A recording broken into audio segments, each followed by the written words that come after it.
you know, but this just puts things in perspective. Of all the tops, this is probably the easiest top. Once you have this together, it spins the most smoothly, it holds the most steady, the weight is centered down within yourself. You're taking things in, you're putting things out, and you're working on whatever your interest, where you're coming from. Sooner or later, it'll work its way up to the second and the fifth, then up to the first and the sixth, and it may start to show out in the world. But sometimes, when things fall apart in the world, usually we have to regroup and get down to our inner center. We have to take in all the impressions, deal with it, and figure out a new way of coming out. It's when we get stuck in putting the same thing all the time and keep getting bad things coming back, we don't know how to change it, that this gets really afflicted and accumulates the afflicted experiences and the prejudice or the distorted mental attitudes that come out of this. So personal prejudice and cussing and stuff, this is all third house stuff. Bad expression based on discontent. Discontent on what? Discontent on how things have happened to you. If it's discontent, then I can take this attitude. If everybody's doing that, why should I? Like these attitudes.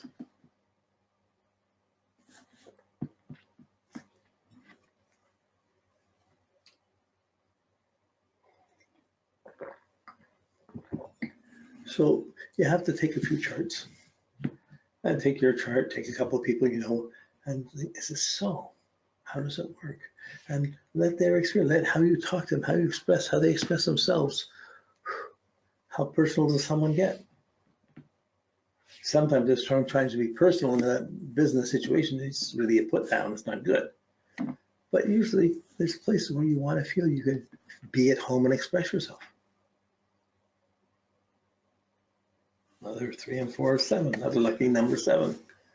So these are the 3 parallels, the first and the sixth, the second and the fifth, and the third and the fourth, that interpenetrate each other. They're almost dealing the same, they're 2 of the same thing, they're spinning into each other. And it's the basis of your individual integrity. Any lack of integrity is going to show in your functioning out in the world. And if someone doesn't improve it, or someone doesn't let you know you need to improve this, how are you gonna know if you have bad breath if someone doesn't tell you? Whoa. How are you not going to tell someone? Like, do you tell someone or not? You know, if someone's got something stuck in their tooth, some food stuck in their tooth, and they don't know it. Do you tell them or don't? Do you give them the feed? This is 6th house adjustment. It's affecting outside functioning. Oh, it's so embarrassing. You get sick in the subway. You're going to vomit. It's so you're so embarrassed because you're vomiting in front of other people. You're not holding yourself together, and oh boy. And then it comes in. You either forget it or it comes into you the next day, or that day, or from then on in that day. These things can, depending on how those responses have been, those patterns have happened. They're happening every minute, every hour, every day of your whole life. So you have a lot of accumulated triggers in there. That's the sign on your IC. There's a certain way that you respond and you process this. For me, I got Scorpio. I'm too judgmental for my own good. I'm going through judgments now that I made 20 years ago that are no longer real at all, but I still held on to them. How could somebody do that to me? It built up anger. The anger motivated me to do other things, develop other things, but still, I'm old enough now. It's not used to being angry. I got to undo that stuff and get clear of that. But I can certainly see how that I grew through that dimension or that texture.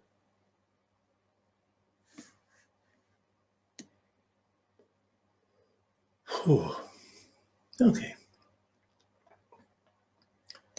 Now, when you go above the horizon, you have the parallel planes run into each other. The parallel houses run into each other too.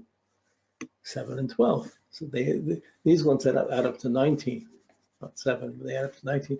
You can still spin a top like this, but not as easily, because the base isn't, the weight isn't holding it up. If you're together personally, it's easier to hold relationships together. You know, if there's substance, if there's weight down here below, there's substance to you, boy, it makes for a much greater potential into relationships as you put your substance out there. The less substance you have, the less integrity you have, the less depth you have, the more shallow and superficial relationships are, and the less you're going to accomplish in your life. So relationships, are the key to accomplishment. Because accomplishment is something in terms of how it affects other people, which isn't going to happen if there's no one relating to you. So we can spiral around and implode. We can think we're imploding, just living in my own world. I do this a lot. And just let the other world spin it, but it's still affecting us. Time's still going by, and it's still prioritizing which areas of our chart become more predominant. Where's your sun? It's in a certain house. It's going to be in that parallel house as well. They're going to be interactive. My son's in the second house. Anytime I have resources, if I'm feeling insecure, if there's a moment, I'm trying to figure, how can I play with it? What can I perform with it? How can I do it? Like, and if I'm blocked, I just want to hide away. But like, normally I'm using my resources for creative expression. Not to make, for me, it's not to make money, but because I have Neptune there, but these run into each other. In the 7th and 12th house, you have what you project out, your fears, your hopes, and you project out into life to meet people. You put the face on to meet others. You're happy, you put out a happy face. You're sad, you try and put out a sad face, or you put out a happy face, or angry face, or sorrow face, or what do you put out? What you put out is going to determine what you get back. So if you're always putting out poor me, you're going to respond. You're going to be, oh, you're going to respond. You're going to get people responding to you, feeling sorry for you. That you're going to have pathetic relationships. If you're always putting out strong, you're going to have people either competing with you or being damaged by you or being challenged. Effectively, I mean, you're not going to get any sympathetic response. It's whatever you make it. It could be good or bad. It could be something or not something. But your relationships, if you don't have good relationships, if you make bad relationships, or you, I don't have anything in my 7th house. I have Saturn, Pluto in my 12th, but I do have 3 divorces. I've had to end relationships that weren't working. When I project it out, when it goes fine, when it's going fine, it's fine. As soon as it gets serious, it gets too serious for me. I'm thinking about the worries, thinking about the responsibilities, thinking about the power struggles, thinking about how it's working against me, and I drive it away. So the 12th house, so unhappy relationships, unfulfilled relationships, discontent, wrong, codependent, one-sided relationships, they're all echoed in the 12th house. Your 7th house relationships will affect what you feel you succeed or fail, or what your karma is in your 12th. If you're with someone you're not talking, it's hard to project, hi everybody, how's it going? No, you're going to keep quiet. If you're with someone who's interrupting you and bullying you and bossing you, you're not going to project out confidence either. If you're bullying and bossing someone else, you can put out that confidence, but if other people around you are being affected by it, no one's going to respond. Honor your concepts of relationships and how they can go good or bad. The rewards are the 12th house, the rewards are the results of relationships. There it is, 7th, 12th. But it's not the relationships as much that determines the result, which is what traditional astrology 7th, 8th, 9th, 10th, 11th, 12th. You can look at it that way, that's one way. But really it's how the fear and the doubts that you projected get magnified and built up. And it attracts people accordingly. So your relationships are usually the karmic result of what you projected, more than your projection being the karmic result of the relationship, but really, they're the same thing. So rather, you can see one side projecting, one side reacting, but really when it's spinning, they're running into each other.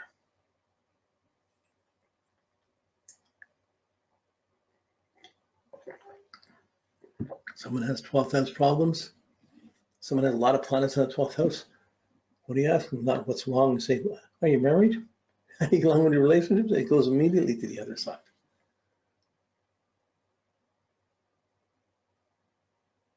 And the longer you stay in a difficult relationship, the longer you're projecting the difficult things. Is it worth it? Whoa. Well, they're better than anybody else. I better be that. I better put up with this, or I'll never get that good again. You're already projecting an anxiety or an insecurity. These things happen in the second you first meet, and then they get more established in patterns by terms of who's more confident, who's not, who's stronger, who's weaker, who's better looking, who's not better. All these things. We're all spinning tops. And what's the game the kids play today? They got all these different types of spinning cups with different armors, different things on them. They spin them into each other and they compete to see, they bounce into each other, who wins, who doesn't win. It's like life. They get addicted to it for a while. Get a better top, got to get a better top, got a better, more strength, more action. We're always making outer adjustments. But really, the most successful, it doesn't mean that you're going to get this response. You're going to get good and bad responses in relationships. You're going to have times when you project, times when you can't. That's going to happen. You know, you forget an anniversary, it's going to be a cause for. So, but eventually, these things are outer social functional factors. They're based on the integrity you have to respond to it and come up to change yourself in the midst of them. And for the other person to do the same, to take it personally, integrate it. Doesn't mean you have to play the exact same role. It just means you need to take it in, respond, and deal with it. Oh, but a lot of power trips do come out around relationships over who's stronger, who's demanding, who's leading, who's following, who's setting the order, who's, if I'm better looking than you, you better treat me better, or why would I stay? Okay, I'll stay, I'll do that. You know, but it's a gross way, but it's a very powerful way of things happen between relationships. Who has more money, who doesn't, who has better parents, who doesn't, which family's better, which family's not. Oh my God, it goes on. Who has excess, who doesn't. So you start to see the troubles of the 12th house. They can come from the 7th house relationships, and the troubles in relationships, they come from the 12th house. If you had a marriage and kids and it's ended and it's over and you got this 12th house baggage and you want to meet someone else, it's still going to affect, it's going to have a direct effect on who you're capable of meeting. By the time you're married and had a kid, it breaks up and you have your kid and you want to, the marriage has gone separate ways and you want to start again. Well, you've got baggage. If someone's coming to the world, they're going to have to make room for your kid. And you could probably only give 50% to a relationship because you already got to give 50% to your kid or kids. It's complicated. The trade-offs we make, the positive, the 7th, 12th house, this is one of the most useful ways of seeing how these two things come together in terms of how someone deals with relationships, what you attract, what you don't attract. I got nothing over here. I got difficult things here. I'm a magnificent loser. I know all the things that I can do wrong. That's helped me in my ability to counsel and advise people. And I guess it's helped me a bit in myself, but I'm older now and it's not as burning a function. Now I want more mystical interest, 12th house, to affect the relationships and the people I relate to. But you begin to, once you see this connection, see how it works, when you see a chart, you can see how it spins from one to the other, how they're tied up to each other, and it comes alive. But this is the functions around relationships, what's happening out around you. It has a direct effect on how you project and what you take in. And how you can be living inside of a relationship. Are you henpecked? Are you the bossy one? Is it one side? Are you putting out too much, not getting anything back? I would always give extra and expect more back, but I would expect too much back. And the person didn't agree to give that much back and kept giving more. They're taking it, but they're not giving more back, and it will eventually crash on that. Me making judgments saying that's not fair, I can't put up, and make it stupid, but it's a pattern that happened for me. Other people wouldn't, why bother giving if somebody else doesn't give first? You got 12 attitudes to relationships, and the 12, these aren't exactly opposite, they're parallel. It's not the first house, the 12th house, how the one function spins into the other. If you spill a glass of water on one side of the table, often it'll run across over to the other side of the table. It doesn't always hit the ceiling or go under the table. Like, this is how you function together or don't function together. Two people moving together, they've got this 7th house, 12th house. They got to be conscious of it and know how to, when to lead, when not to lead, when to say yes, when to say no, how to be somewhat harmonious. Most psychology is working on this principle. They're not so much working on the depth. They're trying to make you harmonious, functional people in society. However, not everybody's meant to be.